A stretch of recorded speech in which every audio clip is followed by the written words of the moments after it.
Is playing chess haram, and why?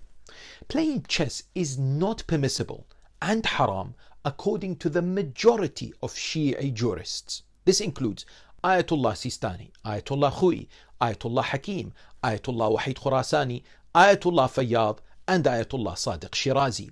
The reason cited by these grand scholars is the understanding that chess is a game of gambling, referred to as qimar or maysir.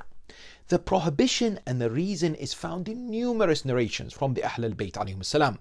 Some other grand jurists such as Ayatollah Khomeini, Ayatollah Khamenei, and Ayatollah Nasir Makarim Shirazi have allowed the playing of chess, citing their opinion that in this day and age it is not considered a tool of gambling, and as long as it's not played with money being gambled, then it is halal.